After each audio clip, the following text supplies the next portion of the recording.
It's the hottest day of the summer. You can do nothing, you can do something, or you can do the right thing.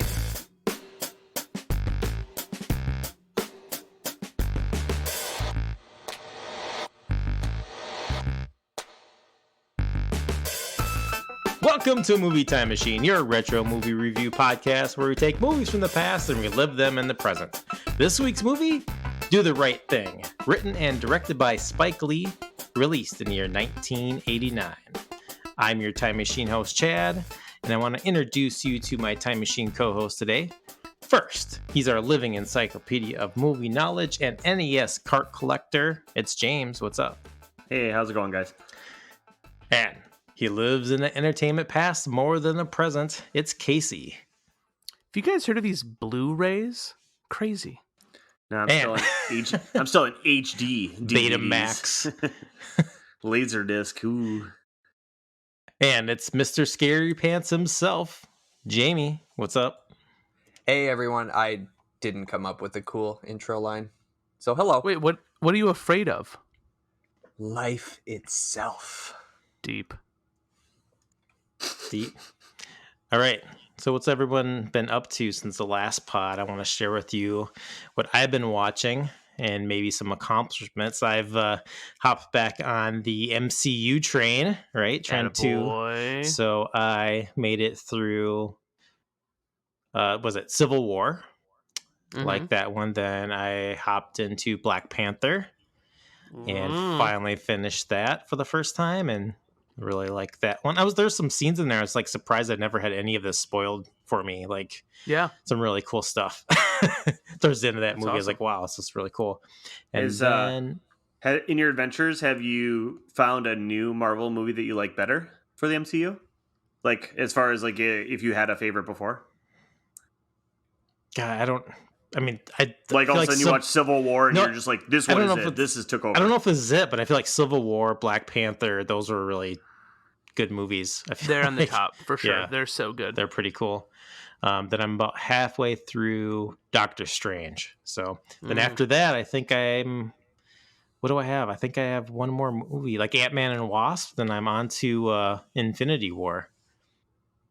Which you have seen still? Ant-Man and Wasp leads right into that, I think, doesn't it? Yeah, correct. And I'm doing the timeline order in it. Nice. Disney Plus has its, conveniently mapped out. Oh, does it organize it like that? Yeah, it's pretty cool. That's awesome. Pretty sweet. So, what have you been up to, Casey? Watching anything on YouTube? Oh, dude, plenty all the time, always. But the thing that I watched most recently, we've been chatting about it in our group chat, but the new Bo Burnham special I thought was really good. I'm still kind of bumping the tunes to it while I'm working. I thought that was really good. In my head now, like when you're working, it's just this montage. I'm Casey, I'm working, I'm going so fast, and just typing. If I could have him singing a song, narrating my day like that, my day would go so much faster. Okay, because now I'm thinking of basketball when he's like singing in the car and he's like, "There's a truck changing lanes." He's like, exactly. You get something on your upper lip. Monologue all the time. Well, I don't want to. I feel like, of course, I'm the contrarian of the group, and I'll cut this out because I don't want to be negative all the time. But I just don't dare cut it out. No, well, fake. Hey, fine, whatever. I just don't get Bo Burnham, man. Like, I tried, and you were sharing some things with me too, Case, and like, I don't know. I think I'm just out of touch, man. Like, it just doesn't do anything for me. And you mentioned basketball, James. Yeah, that was the two that kind of just don't get. I'm just out of touch with great entertainment, I guess. Well, I was gonna say you don't like South Park, right? If I remember correctly. No, I do. I mean, I liked South Park. It's just I feel like it got kind of old. I did watch the pandemic special. Oh, I did watch that too. Yeah. Oh, that was pretty funny. I was gonna say, and then also like you don't like the Book of Mormon because it's not realistic. Isn't that what I heard from you? I haven't seen the Book of Mormon. I was just kidding. I don't like Josh Gad. Oh, then you would hate it because he's awesome in that.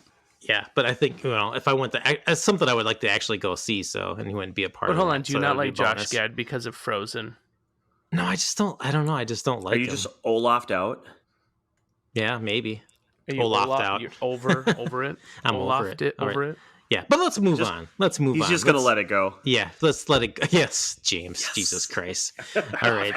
James, what have you been watching? I feel like you're watching a movie like a minute, somehow manipulating time. Like you're I keep you guys updated where I'm like, hey, I'm watching the new Liam Neeson movie during dinner. Don't worry. I think it just came out yesterday, but on Netflix.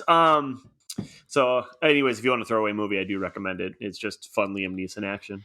I have been watching, I got into Battlestar Galactica, the 2000s or whatever, not the 70s or 80s version or whatever it was, but the new version with Edward James Olmos and Katie Sackhoff. I'm really enjoying it. It's one of those, I think everybody was telling me it was super good when it was on, and then I just never got into it or time for it. And now I'm on the third season, and I think I only started it probably like a week and a half ago. So it's just on Tubi. And the fun fact is, like, on my main TV, it's a newer Roku that's in there. It's like the stick or whatnot. And so I have commercials on the Tubi app because that's how you watch your free movies or TV. And my older Roku, which is in my bedroom, I don't know if it's just like it's like thinking too hard and can't do it, but it doesn't play the commercials, so I'm getting through it a lot faster. Oh, nice hack. I was like, I'm like, how did I finish like half a season like tonight? And then like I only got through like 2 episodes downstairs. I'm like, how did this even work? And then it just occurred to me, I'm like, oh my god, I'm not sifting through 5 commercials every 20 minutes. So the good news, but what I do like about Tubi is, unlike, remember when Hulu came out and it was the same commercial every time it went to a commercial? Yeah, so this actually, it feels like it's got quite the variety where I don't feel as anxious waiting for it to be over. So like, even when the commercials are playing, it's not that bad. So, all right. But yeah, I'm really enjoying it. Cool. Maybe don't ever update your Roku box, because maybe there's some update in there, some firmware that is causing that to happen. That's the thing is, like, the reason I have that one upstairs, initially it was just unplugged and I wasn't even using it anymore because it wouldn't update, because on that box I couldn't get Disney Plus. Like, it wouldn't allow me to. And so that's why I got a newer version, or the Roku stick, and then got all the new apps that come with it, but mine wouldn't update anymore. Just kind of like if I have like a Apple 5C, it's like, nope, sorry, your phone's too dumb for YouTube now. I'm like, what the hell? You worked 10 years ago for YouTube. Cool. Whatever. And that the Battlestar, right? There's like that mini series first you have to watch, then you go into the series, right? Yeah, it's definitely one of those I looked up on I had to Google, like, hey, what's the best order to watch this? And it was very specific, like, watch the mini series, which is a 2-part 2-hour mini series, and it's essentially the pilot, and then it goes into the seasons, which I think there's 4 seasons total, and I just finished season 2, where it suggests I watch like a 7 webisode episode thing called Razor, and I kind of read what it was about, and I'm like, oh, it's like a prequel for something other thing, where I was like, I'm good, I can probably come back to this and it's not going to affect my day, but we'll see. All right, awesome. Yeah, you said that was on Tubi, so like I watched like the first 10 minutes of the pilot or miniseries. So yeah, I think I want to jump into that. So awesome, great recommendation. Sweet. Jamie, what have you been watching, Jamie?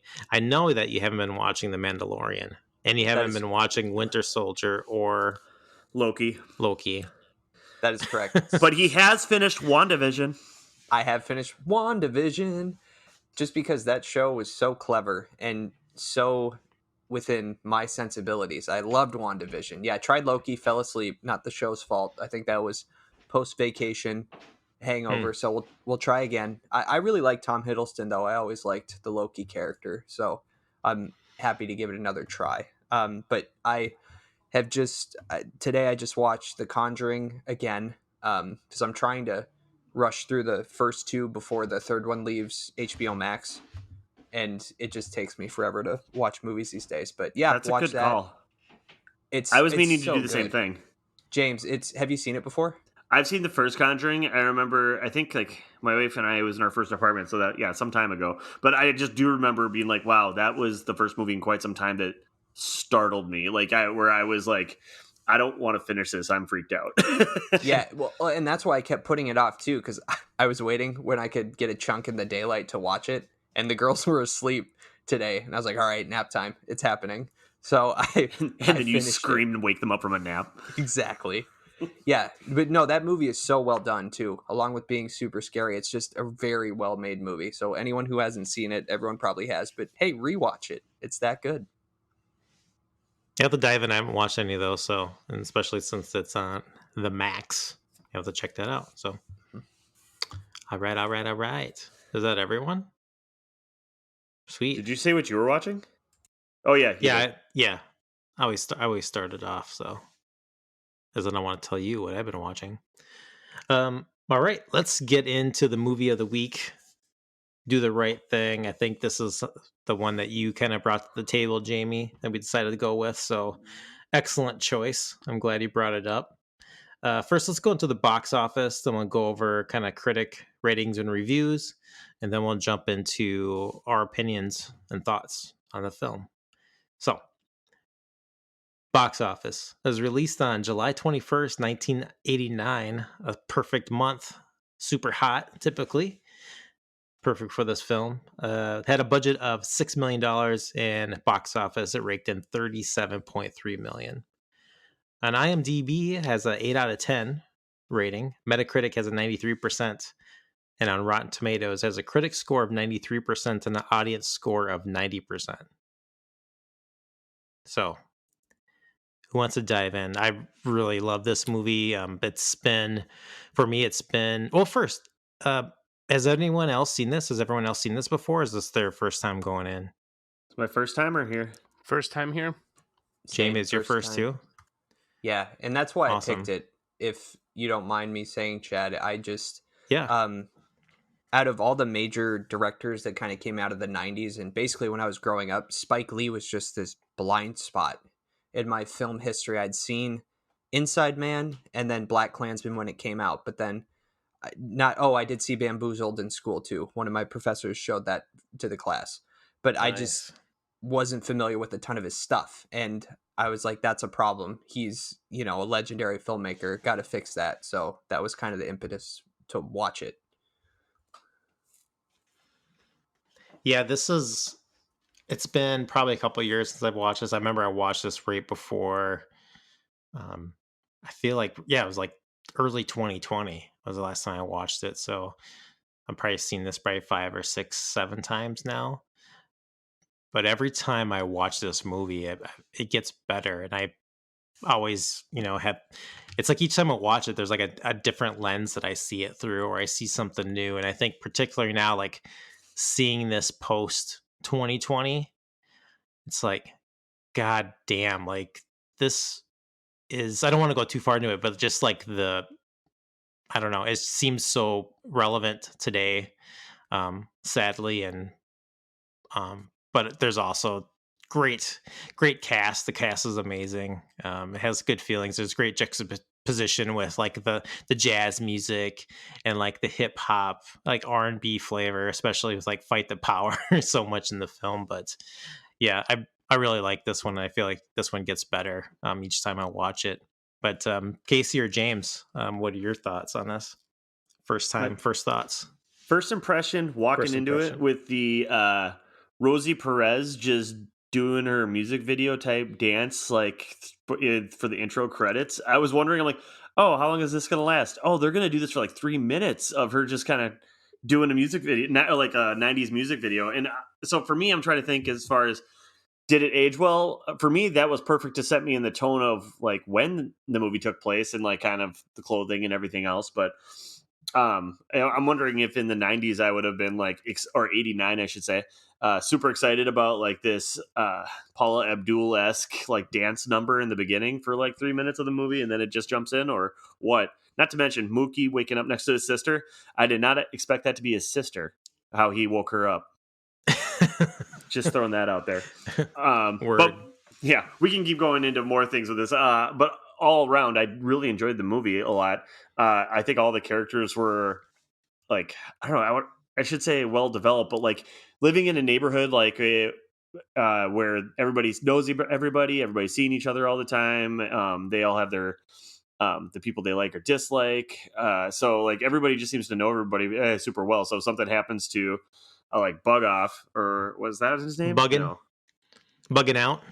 bugging out. Yeah, like if something happens to him and he's talking to everybody else, he's like, "Did you hear what happened to this? We gotta like boycott Sal's." Or and everybody's like, "No, man, I've been eating there since I was a kid." Everybody just knows what's going on in the neighborhood, and it was just a lot of fun.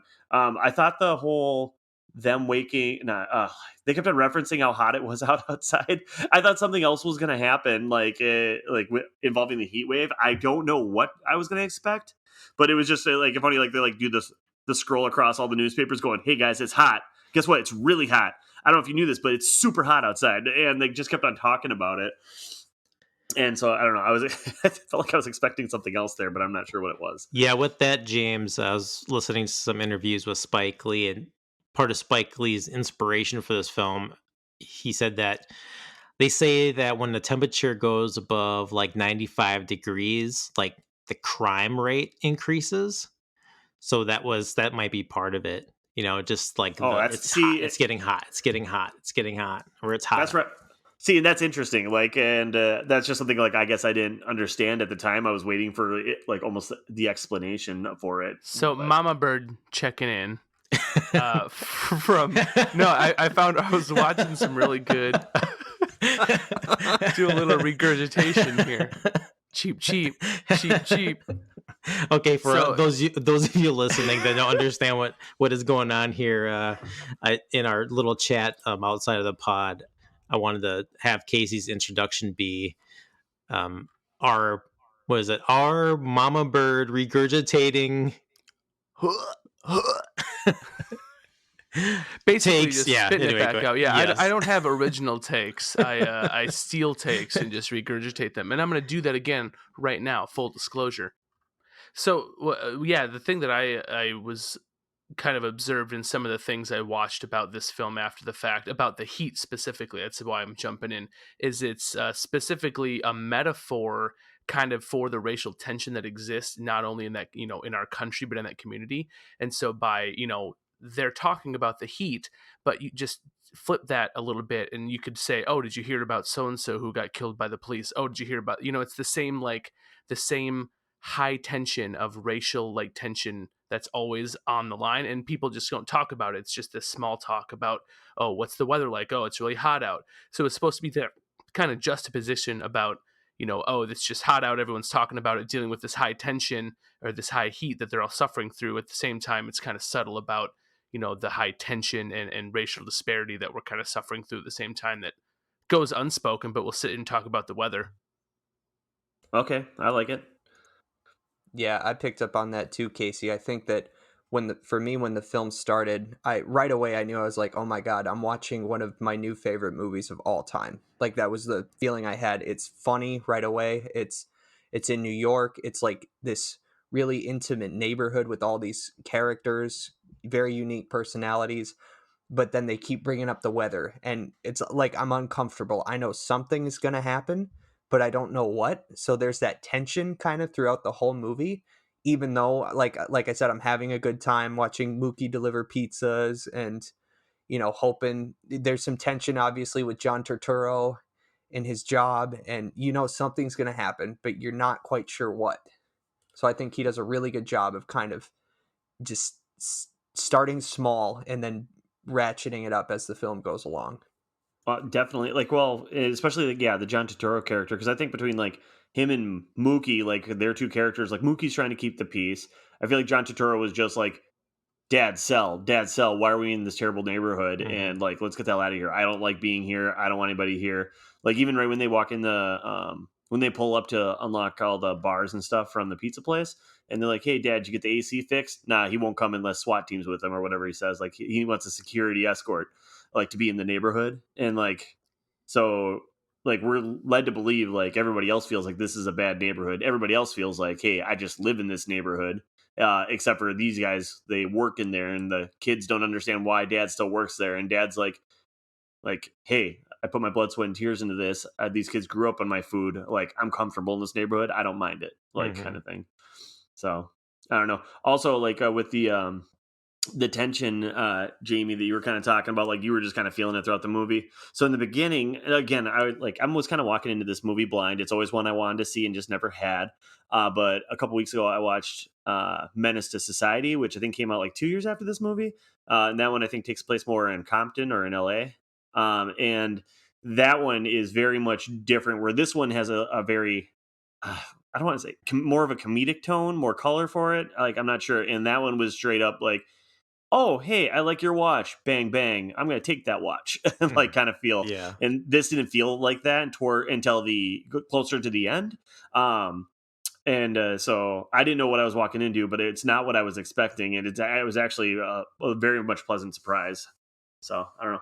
And I think I have a theory on that, James. Just in addition to the different styles of filmmaking, I think that's like New York versus LA, because I think LA is more subdivided into specific racially segregated neighborhoods. I don't know for sure. This could all be bunk, so grain of salt here. But I think New York is, well, actually, I know it's a lot more diverse, and they're both port cities. So you got people from everywhere living together. But I think with LA, it's more of a car town, whereas New York, it's a walking town. So you bump into more people naturally. I think that's probably why.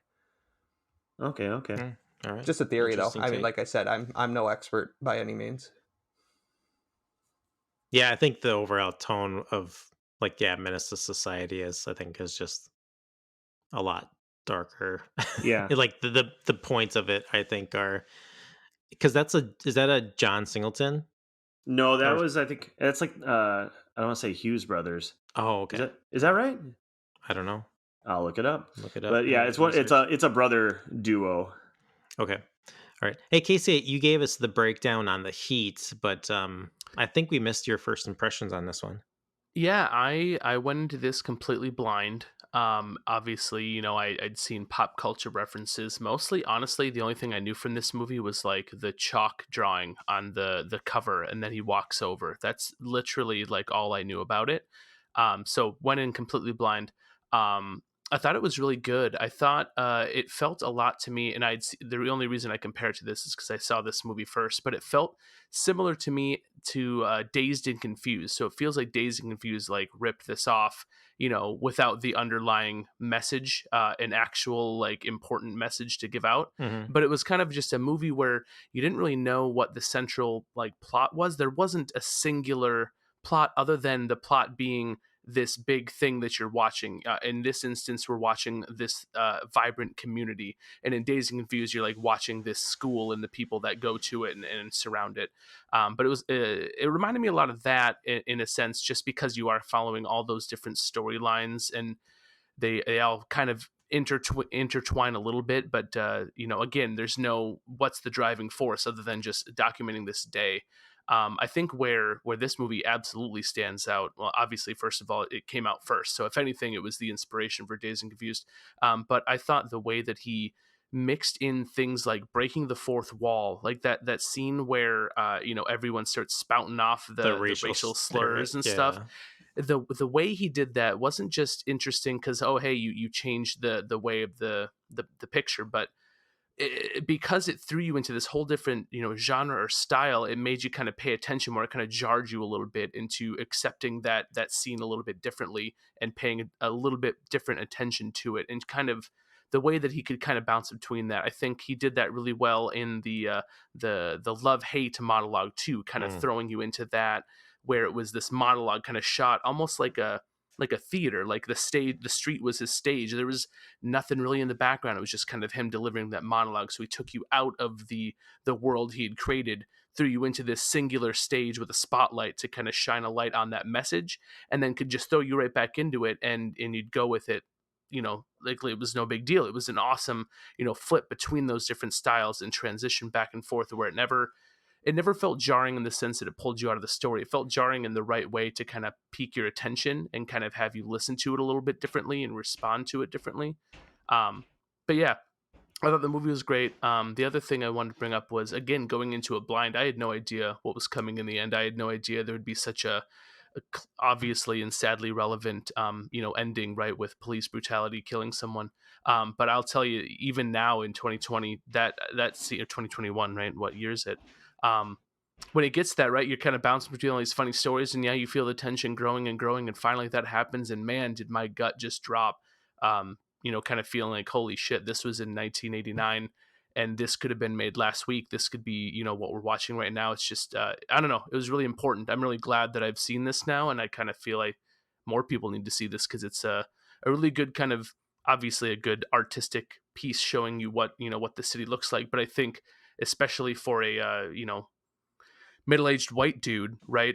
It kind of really shows a good example of how that kind of all happens, and you have people like Sal, right, who, you know, comes off as this doing the right thing, he thinks himself, right, providing for this neighborhood, but when it comes down to it and when it matters, he is, you know, kind of a racist prick and kind of lets those prejudices come over him, and it kind of show you how, you know, being inactive is almost sometimes just as racist as being like an active racist, you know. So I think, and that's another thing I kind of gathered in some listening to interviews and watching some reviews of things after the fact, was he was specifically kind of made to be that character for us to slowly start to, and when I say us, I mean white people, slowly start to kind of, you know, you sympathize with. You're like, oh, Sal, he's the good, you know, white guy in that neighborhood. He's gonna hopefully turn his stupid racist son around. You know, maybe, you know, you sympathize with him, you empathize with him, you start to like him, and then at the very end, you're like, oh, you know, now he's sitting here bitching about his burnt down building when someone just died. You know, fuck him, right? That's kind of, you know, you kind of, it makes you kind of turn around and think, oh man, like that's how easy it is to you know, slip back and forth between that, and how easy it is for, you know, someone privileged like us to be able to do that. So I don't know. Sorry, I'm rambling at this point, but I thought it was a really important film. I'm really glad I watched it. I liked it a lot. Yeah, Thanks for regurgitating that. yeah. You're welcome. Yeah, I'm just amazed at how relevant this film is. Just, I mean, with like Amazed the and sad, right? That's part of the gut drop. Is it's sad that it's still yeah, relevant, but you know? even this movie is going to be 32 years old next month. So A month yeah, older than I am. Yep, 32. yeah. So that's I just when I watch this film, it just didn't even feel like a film from, I don't know. It didn't feel like an old film. I mean, maybe, and it's not something I didn't see like right away when it was first released. I probably didn't see it till I was like in high school, but yeah, I'm just amazed at how relevant it was. I just really love the characters in it too, and like everyone kind of gets their own little like scene kind of in the beginning of the movie, and there's all these kind of like strings, and everything kind of does get pulled together. Everyone ends up in that kind of that climactic moment that at the very end, like everyone's there to kind of see what happens and for all that tension to build up and go off. And I just find almost every character that you meet in this film too, it's like you like the character, not that they're a likable character, but do you like that character? I mean, it's just I I don't know, this is like a movie I feel like I can just go back and rewatch, and it's kind of fun to kind of pick out little things and go back, and because I was just watching some random scenes today, and just even like the three guys like in front of like the red brick building, you know, with was it is it Slick Dick Willie or It's Sweet Dick Willie. Sweet Dick Willie, yeah. Like, the commentary, Those just like guys rule. were super funny, you know. So you get Just the way they rag on each other and troll people. It's like yeah, the original trolls, right? They just sit there, watch people walk by, and then talk shit. It's awesome. yeah. And but I was kind of rambling there, but I just wanted to share too. It's you do get this sense of this community. It's small. Everyone kind of knows each other. Like, you know, like I mean, it's within like a couple blocks. So I just like how it made me. It reminded me of like when I lived in a trailer park, right? And everyone that lives in this trailer park is not very, I mean, well off, you know, like, and it just like, no, a lot of people don't have air conditioners. If they do, it's just for like their bedroom. It's like a window unit. And you get people where you're just sitting outside on your steps or on your stoop, and just because it's too hot to even be outside, and you're just outside to, you know, drinking like your lemonade or your water or whatever, iced tea. And so it kind of, you kind of have that same sense of community too, because like you know what everyone is doing, because everyone knows where everybody's living. You kind of see everyone walking through and walking by. So yeah, I really like that aspect of the film, just that community has portion of it too. I think this is one of the first or like main parts for Samuel Jackson too. So Mr. Senior Love Daddy. I think this was if I fast forward to like a couple years later, like yeah, he was in Goodfellas, but even in Goodfellas, he was only in it for like 5 minutes, maybe probably less. And then after that, I'm thinking National Lampoon's Loaded Weapon 1. He was finally like a main character in something. So I don't know. This I would say he was probably in my head when I'm watching it now. I'm like, oh, he's one of the main stars of this movie. But at the time, probably not. At the time, probably uh, even Danny. I don't even know how to say his last name. Aiello? Chad Aiello. He was Aiello. probably the most. He's probably the most fancy name on there. Like even John Turturro, like in it. Like now, it's like I feel like household name. But then, who's to say? But it's fun. It was fun watching like the whole cast come through. Like when you see Radio, and I'm like, all right, I know this guy. It's a younger version. Why do I know this guy? Oh, he's the cop in Sister Act. Duh. Well, of course, why don't I know that? Or like, I'm gonna say this one wrong too, Chad, but Giancarlo Esposito.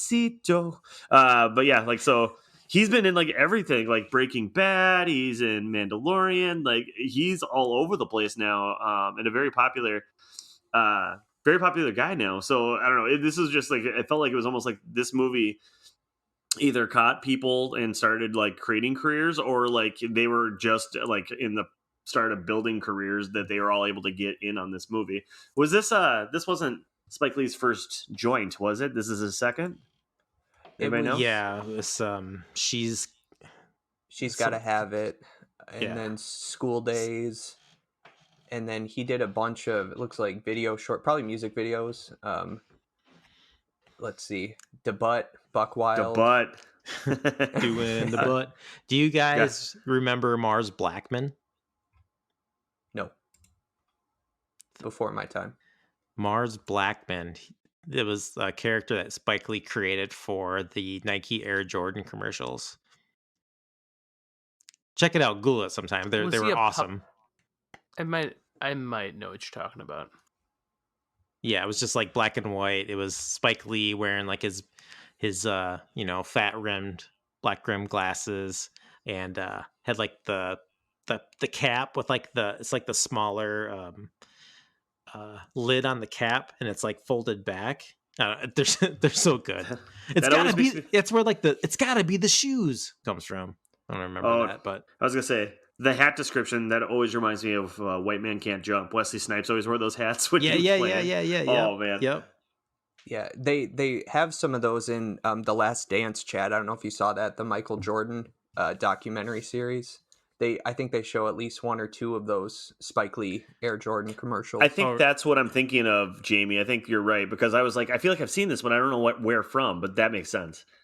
Yeah. And James, I wanted to go back to what you were saying and kind of what Casey was saying too about all of these actors who were going to be famous, including ones that already were. It's like Spike Lee and Quentin Tarantino. And that's why I think I was so pumped too to see this movie, because I've seen almost all of the Quentin Tarantino movies, and very similar. They have their own styles of, I'm here, I got something to say. Oh, and by the way, I make really great movies. So like sit down and listen.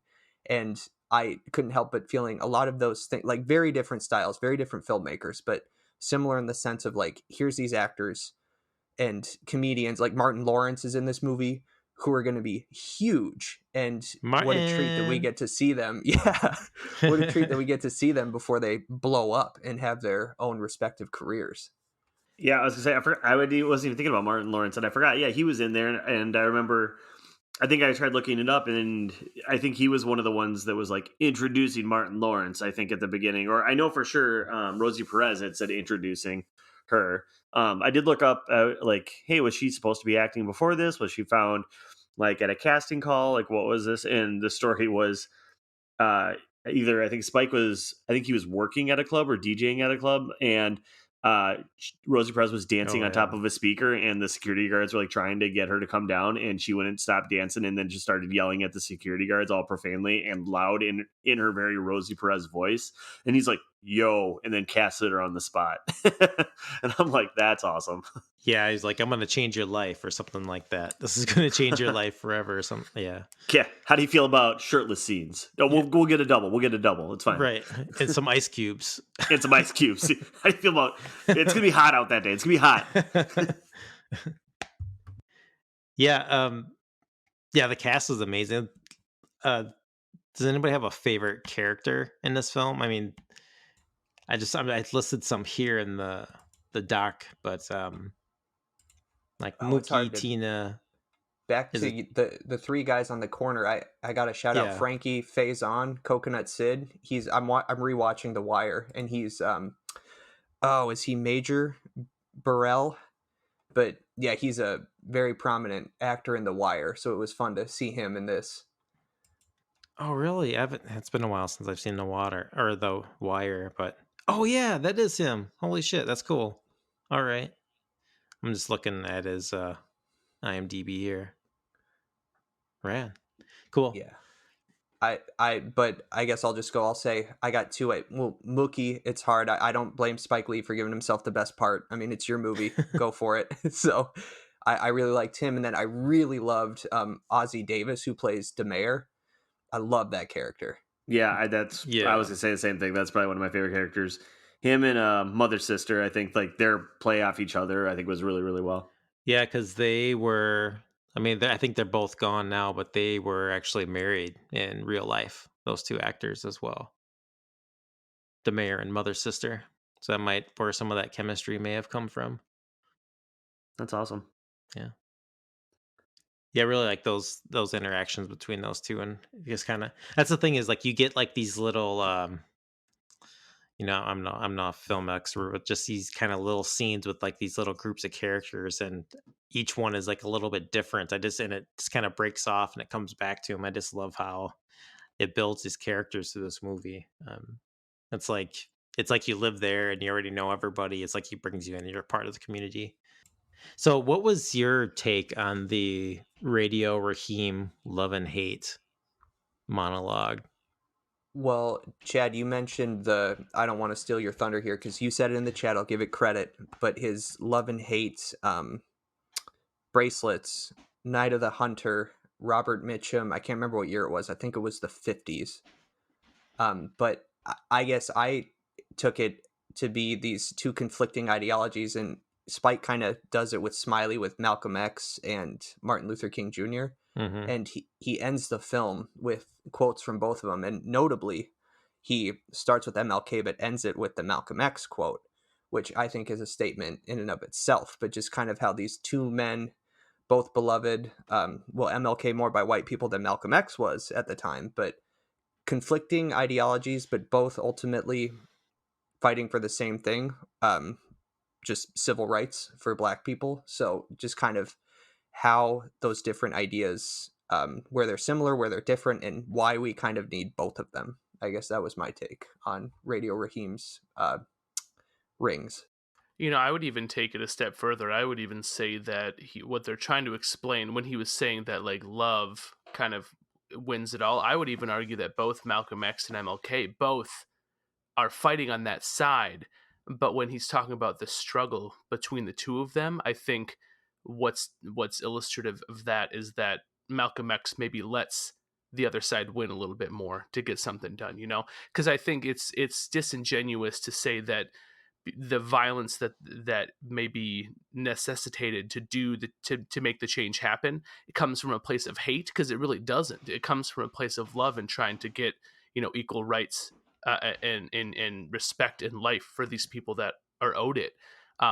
So to say that one side is coming from love and one is coming from hate, I think is also part of the problem. Maybe why he illustrates that in the monologue is because it shouldn't be that black and white, and it's never that black and white, and that's often kind of what it gets turned into, unfortunately. Like you to spit it to today, you know, you see any not to throw bricks, right, but any conservative talking head talking about Black Lives Matter, and they're like, oh, it's all coming from hate. And it's like, no, you know, the end goal is equality and justice and life.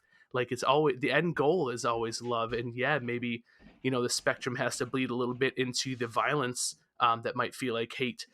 but it's never coming from a place of hate, and that's the sad part, that it gets kind of cut into black and white like that. Yeah, this is the first time I've thought about this watching this movie, because the way it ends with the two quotes. And I don't know. I didn't read anything to if it was intentionally done by Spike Lee to end with the Malcolm quote versus MLK. And I think through history, like there's always this conversation about how, Malcolm was like the more violent, you know, versus philosophy versus MLK. But I don't think the two are actually that different, because Mm-hmm. when Malcolm in that ending, and at least in that quote that ends the movie, I was like talking about self defense. I'm just like, I was thinking, it's like, oh yeah, if you're in a position of like, like say it's police or somebody coming to your place, and I think Malcolm X like wasn't like his father like approached by the Klan or whatever, and like I'm sure like all the stuff, like if someone's coming at you based on your race, you have the right to defend yourself, even if that defense of yourself has to become violent, versus I feels like, I'm trying to say there, like it's not just a call for violence, but if you need to defend yourself as a person for this reason, like like any means necessary to protect yourself and preserve your life. That's kind of how I read into it, because that's how it ends with that photo, that famous photo of those two together. It's like, right, they're both fighting for the same thing essentially. So I just feel like maybe I need to read up more on it, but I feel like, oh, this is a moment in history to where maybe we were meant to believe Malcolm X was more radical, than he actually was. Because you always hear about MLK, but Malcolm X was kind of like, yeah, then there was Malcolm X. Okay, anyway, on the MLK and what he did. So, Yeah, I mean, you not know, to not get on a soapbox. That's just a lot of whitewashing. This is a product of a lot of whitewashing by a lot of people for many decades to try to, you know, paint those two people into a corner. And I think that's where we all suffer for. I agree with you. Like, growing up, I think Malcolm X was always kind of painted as yeah, he wanted equality, but man, he went about it the wrong way. And reading into kind of his ideology, like, did he? I don't know. I don't think he did. I Well, think you're right. And the U.S. government actually, viewed them both the same, even though if you could argue MLK's message was a little bit softer, they were both targeted by the U.S. government and assassinated by the U.S. government. So to mm-hmm. them, they were both threats for their ideas. Yep. and Spike did. I mean, what was it? 2 movies later, he did the screenplay and directed Malcolm X, the movie.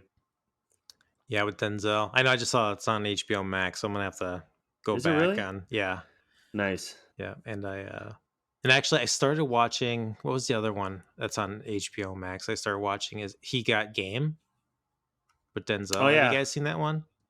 I have not. Mm-mm. Yeah, I just started watching Nope. because there's like the opening of that film too, and I think this is where I started thinking is like think Spike Lee is maybe so underrated maybe as a director. Like he's not spoken of. Again, this might be some kind of whitewashing. It might be because he's a black director at the time, but where he does this thing and He Got Game, where it starts out with it's like a bunch of people playing like street basketball. It's like different times of the day. It's like white people, it's black people. It's like different races. It's like it's like a street court during the day in the inner city, then it's like a court in like some like rural community.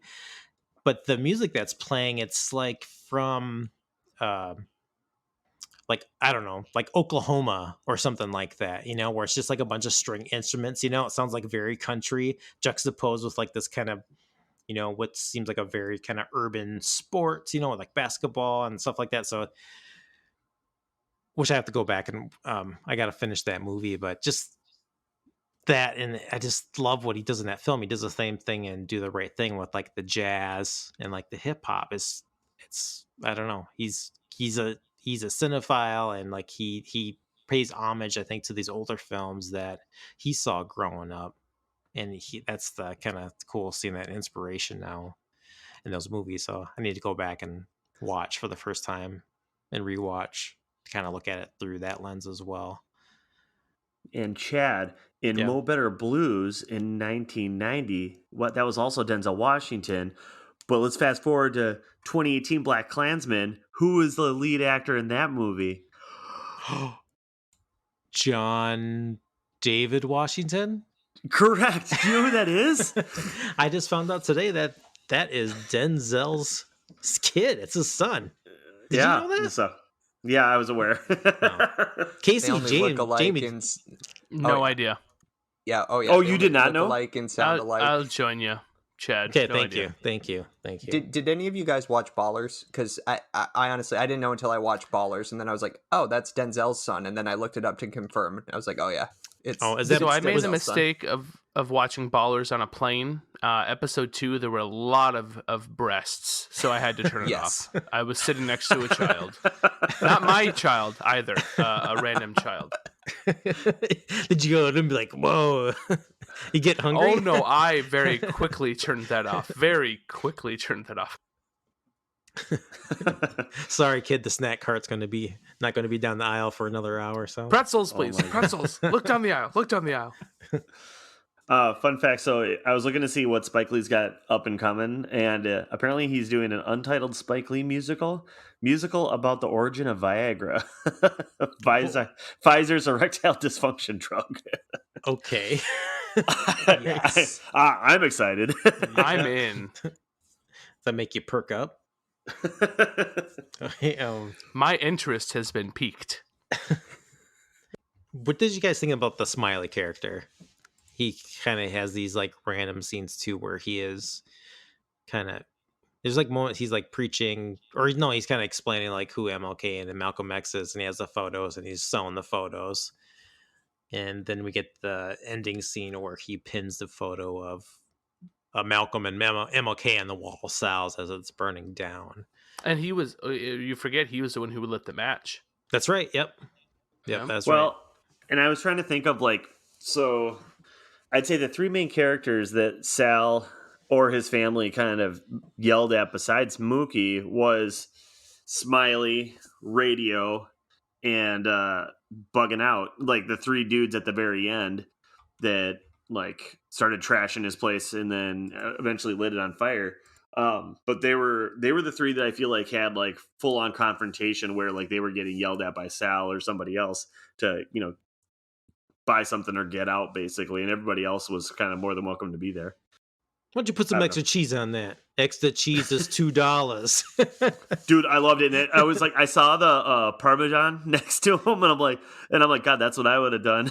I'd Right. been like, well, I'm going to dump half this bottle on there. Well, I think it's what you said, Chad, about how much time and care he took with every single character. Because, yeah, I mean, Smiley's doing his own thing, and you know he's gonna.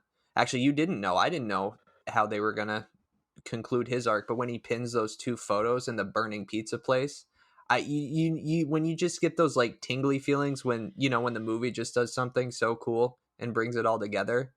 That was one of those moments for me where it's like, oh, Smiley knew the whole time, because he's obviously slower and people seem to be treating him with kid gloves or just outright, cynicism, and they're being mean to him. Yeah. But clearly he's far more aware than For sure, what Jamie. we would give him credit for. Like when it all comes together, like remember in The Mandalorian when like all of the Darth Mauls showed up? No, I don't. Jamie doesn't either. Nope. Well, that's the thing with the Smiley character, right? Like, I'm gonna admit I didn't read into this, but the Smiley character, I just assumed that he's like, oh, this character has like cerebral palsy, right? So, but everyone looks at him like he's like slow, right? I don't know if I'm reading into this right or wrong, but so it's like he's very into like Malcolm and MLK, right? And he's passionate about it. And he's kind of doing like art with these photos he has, right? Too. So, with like the little scribbling or like the color pencil drawings or whatever, marker drawings on the picture.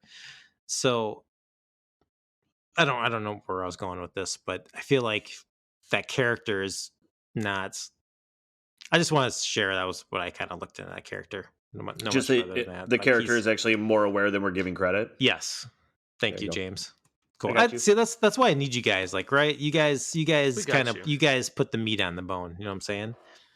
Or something. I don't like know that. I think he was actually someone with Down syndrome or something like that. So I think he was less aware. I think what he was used for was to kind of show stepping back. I think you can see the empathy in a person. You can see someone's true character. I think when you're interacting with someone who you know has needs like that, and I think they used him as a really good way to show the difference in how the community, they all were cool with him. And yeah, maybe sometimes it was obnoxious, but they eventually were nice to him and helped him out. But then you turn around and you see, what was Sal's kid's name, John Turturro, when he like goes out there and just rails on him and just absolutely just is just super mean to him. He was like the meanest of anyone in the whole movie, and I think that was for a reason, right? To kind of show this is a really easy way to gauge your true character, is how do you treat these people who need maybe a little more tender love than just your run-of-the-mill people in the community. For Right. sure. And also that whole scene would happen, like that was right when him and his dad were having that heart to heart, and his dad's like, "Why are you like this? Yeah, Like, yeah. that's not And he for goes me." and shows how shitty he is.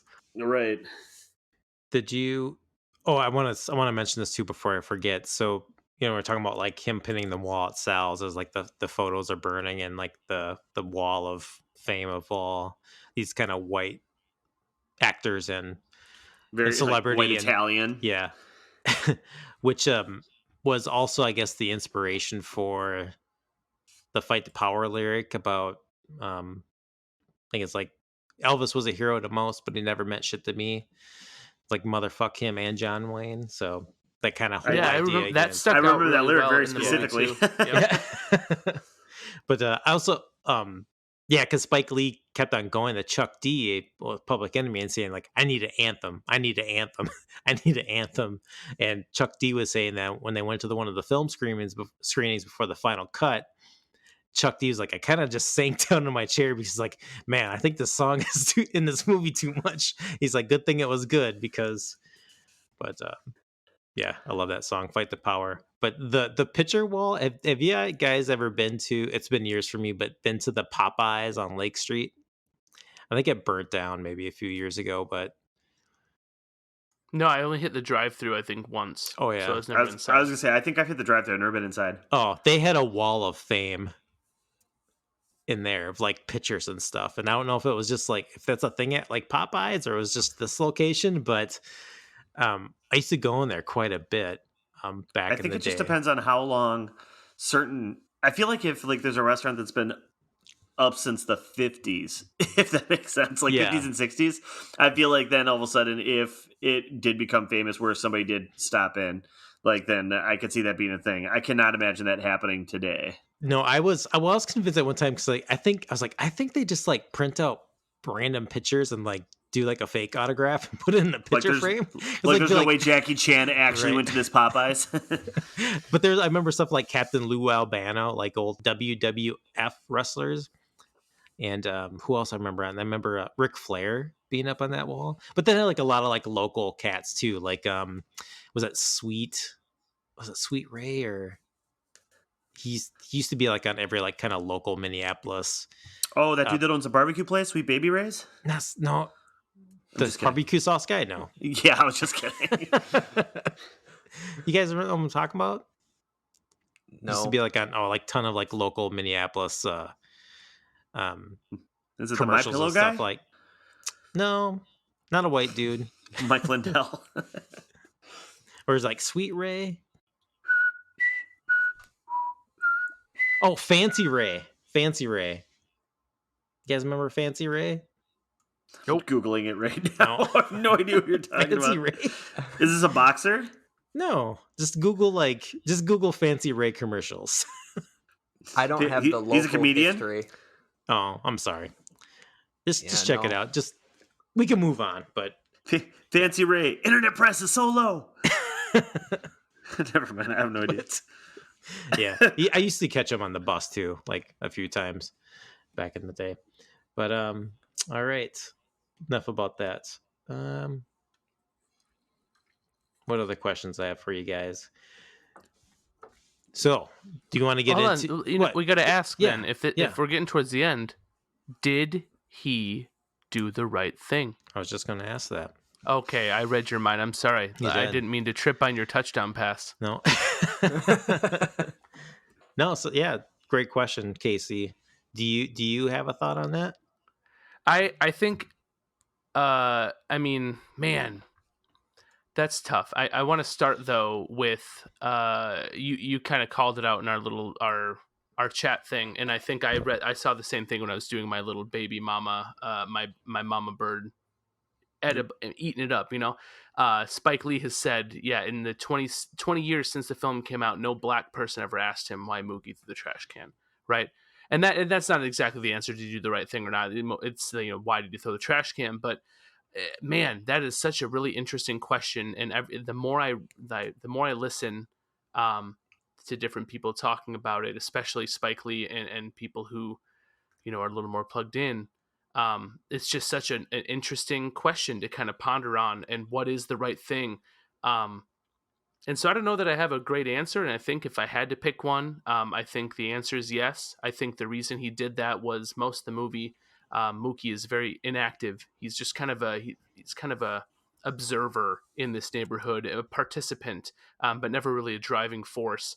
And it almost seems like he's been thrown into the side of against his community, because he's employed by this pizza shop owned by some white Italians, and they're kind of the outsiders but kind of part of the community, and it almost seems like he's thrust into that position. And I think at the very end, deliberately, Spike had him walk across the street to empty that trash can, to then walk back across the street and huck it through the window to say, hey, when it's all said and done, when the shit hits the fan, this is what I side with. I side with justice. I side with my community.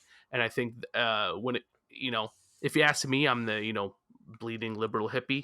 I think you did the right thing. I think you stand up for those things more than anything else. Yeah, so I think you did, I guess. Yeah, I like that take too, because there's that one scene too where Mookie's in Sal's and he's like, "Hey, Mookie," he's like, "Why don't you keep some black people on the wall?" He's like, "Don't ask me, ask Sal." Like he just Right, kind of right. passes the buck there. Mm-hmm. I like that. It's a good take. I thought it was Yeah. interesting that after the trash can throwing, the place burning down, the scene where like Mookie's like, I'm gonna go get my money. It's like they in my head, I'm like, wait, you're gonna run over to burnt down Sal's place, and be like, hey, can I get my paycheck? It's Friday, kind of thing. And I was just like, wait, what? I was like, that kind of threw me for a loop.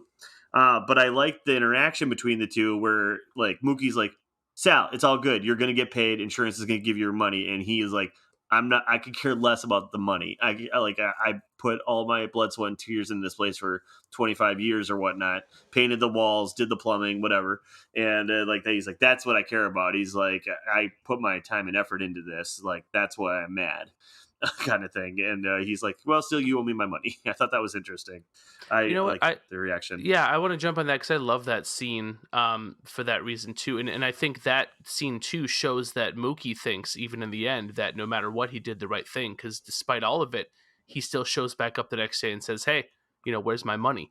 And I think to harken back to something we were talking about earlier, I think that scene as well, although you empathize a little bit, like, oh, your shit got burned down, that is the last shining kind of example of where that line in the sand is, for us white people, because he, despite the fact that a life was lost the night before, all he cares about is the physical, right? The building that burned down, the things he had. It's like that matters more than the life, and it's just it's a bummer that even the next morning, after all that chaos still happens, that he still kind of shows his true colors a little bit in that scene. And it's a complicated scene. It's a complicated finale, and I think that's why it works so well, is because it's I can't even pronounce that. It's lined up.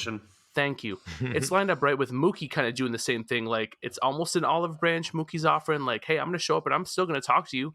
I helped, throw this trash can through your window and this shit got burned down. But guess what? I'm going to come ask for my money, and we're going to still have this relationship. We're still both part of the community. And, he even almost tries to offer that money back, but then ends up taking it with him anyways. So it's kind of, it's the olive branch there. It's kind of, Sal still showing, despite all of it, his true colors. And that, what he really cares about is himself and the physical more than, the thing that just happened. I don't know. It's just a beautifully complicated ending. And I love that scene. Yeah. For sure. Sal, sorry, James. I was just going to I say was- like, You go. yes, Sal controlled all that, like, right? Like up to that moment, like Sal's like busting up Radio Raheem's boombox, right? Yeah, that was the inciting incident. It was over after that, like so it's still kind of on him. I mean, dude, put fucking different picture on the wall. Who gives a fuck? Like, whatever, man. Like, ultimately, he committed the first crime, right? Vandalism to his shit. Like, no one else was committing a crime. They played music loud. They were in there. He hadn't kicked him out yet. He told him to turn the music down. Yep. He was the one who first started an assault of some kind. Yeah. Then that's why the cops came. That's why Radio Raheem's dead. That's the guy that fucking called the cops on the fake $20 bill, like, yeah, kind of shit. But anyway, James, you had something great to say. I don't know. I feel like you always go so deeper than me. My thing was just going to be, did anybody get the feeling like, and I'm happy it didn't happen because of Radio Raheem, like Mookie's friend just died. But at the end, like when he goes to get his money from Sal, it felt like they were leading up to this like moment where Sal and him were supposed to like hug it out and everything was going to be okay or something. And I'm super happy they didn't. I don't know if anybody else got that feeling like that might have ended that way or it was leading towards that. But they didn't, because then I was like, God, that makes no sense. And I'm going to be so happy if they wrap this up with this little bow, like, hey guys, we're cool. Yeah. Then they all of them did like the Toyota jump. And that's how. Oh yeah, for sure. Freeze frame in the air. They all like walk into the sunset in the hottest day of the year, and it's gonna be like Roger Rabbit style. Time of the night. Yeah, whatever. No, I don't know if anybody else felt that way. I thought they were leaning towards like they were gonna make up after arguing and kind of getting into it, and then and I'm happy they didn't. Yeah. Well, it's funny too. The other thing, and I'll regurgitate some more takes from other things I saw, is that scene is a really funny mirror scene of when Radio Raheem was blasting against that other smaller boombox, that crew of like Latino guys that were playing their music. And it was almost the same thing, right? He's asserting his dominance through the music, and that one ended in kind of a more neutral, happy, kind of funny way, right? Because the other dudes conceded, yep, you got the bigger boombox, it's cool. He moves along, he even throws his fist up right as he walks away. And then they kind of do that same thing, right? Here, I'm going to do that, show you my power with the boombox. But then he flips it and says, nah, Sal's gonna fuck that up with a bat, a wooden baseball bat, which is also kind of a symbolism of the brutality that has been inflicted upon people of color, from white people in the past. Of course, he's got a, battered up, rustic wooden bat that he uses to smash it. So it just takes that scene that you were familiar with. You saw the outcome before. You see that same kind of thing happen again. It flips and it goes way, way worse. That's right. Well, and I think that's the message too, is if, Sal and his family, Vito and Pino, had taken the time, and Vito's more innocent than Pino, but, still same family. If they had really just fully integrated themselves into that neighborhood, put some pictures on the wall, Sal doesn't even need the bat. Because if that is your community, if that is your neighborhood, who's going to rob you? And if they do, just ask your neighbors. They're going to tell you who did it. They're going to stand up for you. Cool. So you're saying Circle my neighborhood gets will the stop. square. I was going to say, my neighborhood will stop stealing those catalytic converters or whatever they are out of people's trucks if I just love my neighbors more. No, I'm just kidding. You just got to park in the garage, James. No, I'm good. I just heard about one of my neighbors. Apparently, it happened to. So one of the funny, influence. Go ahead. Hold on. Let me barf one more thing out. Another thing that I saw is a Spike Lee thing he was talking about in an interview. And because what I said earlier, one of the quotes that you'd pulled up, no one ever asks why, no black person asks why Mookie throws a trash can. But he was also saying, since I made the movie, everyone always asks, did Mookie do the right thing? Did Mookie do the right thing? No one ever asks, did the police officer do the right thing? Did Sal do the right thing? Right? It's always just about that main protagonist and never about all the other tangential people that built up to that time and into that that climax, right? To the match being lit. They only asked, was the trash can the wrong move? Well, shit, maybe murdering the black man was the bad move. Maybe starting a fight over something that could have been disarmed otherwise was the bad move and not the right thing. Yeah, so that's like the knee on the neck, you know. We don't Yeah, talk about yeah. Wrong thing. wrong thing. What about so the first time we saw the police in this movie, I believe was it when they The soaked fire the car hydrant? with the fire hydrant? Yeah. Yeah. And then just the way they were acting towards that guy with the what am I trying to say? A convertible car or whatever. So he's like, my car's soaked, they wrecked my car. And they're like, the cops weren't they just like, well, you better get out of here before they steal your rims or Yeah. whatever, something like Yeah. that. Like, Yeah. and like it seemed like they could care less what was happening at the time. So I don't know. After seeing that interaction with the police like that, I was also like that. I think that's where my guard went down with, okay, when is something going to happen or what is going to happen in this movie? And then I thought my guard went down. Like, I'm like, oh, the police are just kind of goofy guys too. And then all of a sudden all hell breaks loose by the end. So Yeah, I was gonna jump in one of the other or the main influence on Spike Lee to make this film was based on a real incident that I think it happened in 1985 or 1986 where a black man was chased out of a pizzeria in kind of like that same area, or maybe it was just in New York, and they chased him out. He ran off. He ran into the street. A car hit him, and he died. Then there was some big protest and stuff at this Italian-owned pizzeria. So that was kind of like the catalyst that got him to start writing on this script. I also want to call it too, there's another kind of just one of those moments in this movie where you're just like, damn, where it's too relevant and sadly relevant is after Radio Raheem is killed by the police. They're like, oh, it's just like Michael Stewart, it's just like Eleanor Bumpers, calling out these real, people, real incidents that happened that again were happened to be, killed and murdered by police. And this brings up that whole say their name, and it's kind of one of those things too. It just kind of hits you really hard, like the shit that we've seen kind of come up over the last year and a half here. So it's kind of like a crazy scene that is, too relevant today, but just, I don't know, kind of just looks at the insight and vision too, I think, of Spike Lee to include something like that in this film. Boy, those are a lot of good takes. Do you guys have anything else you want to add before we...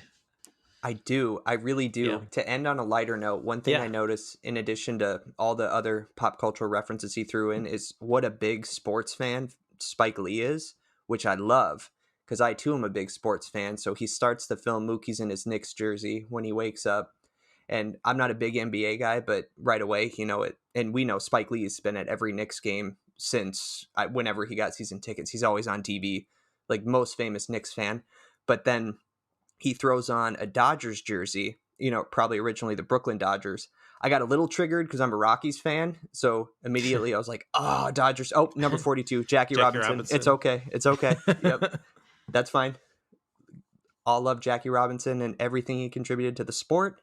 And for Black people in America, that's great. And then the scene with the guy in the Larry Bird jersey running over Bugging Out's Air Jordans.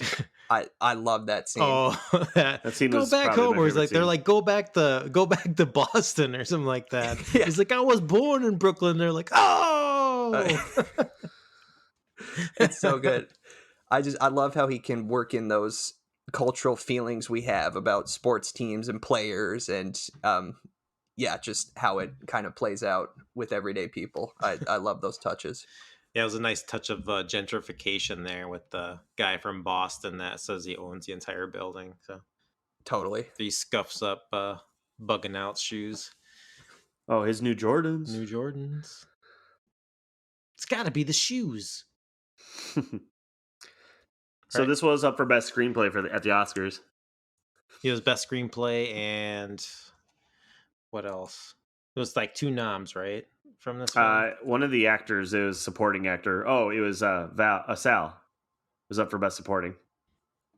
How Yeah, they didn't get what anything won for Best this Picture film. this year? How did this not win? Driving Miss Daisy, ironically. Oh, you want to hear some of these white movies out that year? Best Pictures nominations: Driving Miss Daisy, Dead Poets Society, Field of Dreams, Born on the 4th of July, and My Left Foot. So, I love Field of Dreams and Dead Poets Society, but this is the better movie. Yeah, robbed. What has Spike Lee won anything for Best Picture? or not? Oh, I was gonna say not picture. Klansman was like his closest thing for. Oh, was that nominated again for? Did was he that win? last year? I thought it was. Academy Awards. Best Adapted Screenplay winner, Black Klansman. Best Picture, it was just nominated. Director, nominated. So Adapted Screenplay is what it won. Do the Right Thing was the next thing. Yeah, actually, Do the Right Thing and Black Klansman is the main things he was nominated for as far as Oscars go. Probably one of the most underrated directors. Oh my God, I feel like- forgot he directed Old Boy, the American version. He did? That's Yeah. on my to watch list. Yeah, the one with Josh Brolin and Really? Wanda from Vision. Yeah, I googled it too. He's still yet to win a directing Oscar, which seems like a crime. Well, he's gonna win it for the Erection movie, right? Oh God, the Erection musical. Musical. We're like, if it's harder for longer than 4 hours, go see a doctor. Before we go, I want to thank you for downloading this episode of Movie Time Machine. Remember, new episodes drop on Fridays. Please send your questions, comments, and feedback to moviemachinepod@gmail.com. And you can follow us on Twitter @moviemachinepod. I definitely know that there's probably a lot of things that we missed to talk about on this movie. So if you have anything that you want to comment about that we can share on the show, go ahead and send that to us. Thank you for listening, and we'll catch you next time. Goodbye. See ya. See ya. Bye.